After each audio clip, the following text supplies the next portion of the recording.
One of the best parts of the housing update in WoW has been having a reason to be in old zones and engage in old content. Along with this, though, we're also experiencing ye old WoW problems, with new crafting bangers like the Apothecary's Work Table, which is, in my opinion, the ugliest and worst use of time and gold. The massive price tag on this landfill-worthy table is its recipe's inclusion of 8 Black Lotus flowers, which have an extremely low chance to spawn in just 4 zones, causing Silithus and the Blasted Lands to spike in popularity for your local flower-picking druid. That's not my problem, though. My beef comes with trying to figure all of this stuff out.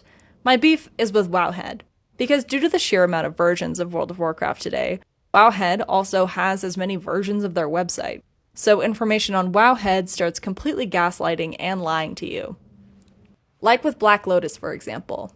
This flower had an entire other issue during the early days of WoW Classic's relaunch in 2019. Servers were obviously much larger than they were in 2004, and the increased population size had some unexpected effects. Black Lotus was needed for raid pots, so you would, of course, constantly have people rolling around zones and scoping spawn points.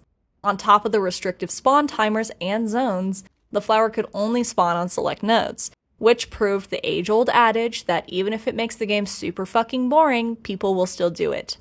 And you can't forget the people who are hoarding the flower in their bank, crowning themselves the king of Black Lotus and, by extension, your raid pots.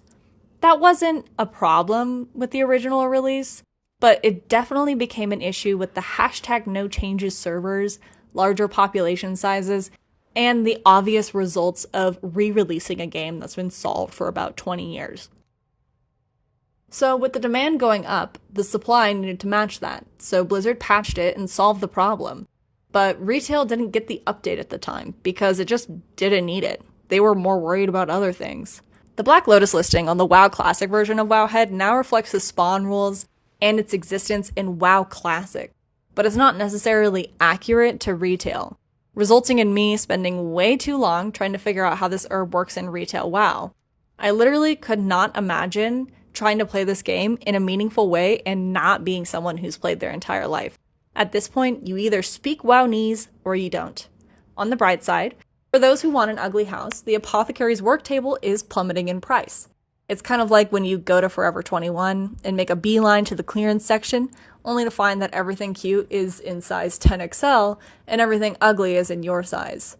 It just means you have good taste. So, even if you're looking for an item to invest in, the Apothecary's Work Table is still a flop, and my Argusi rugs are still reigning supreme.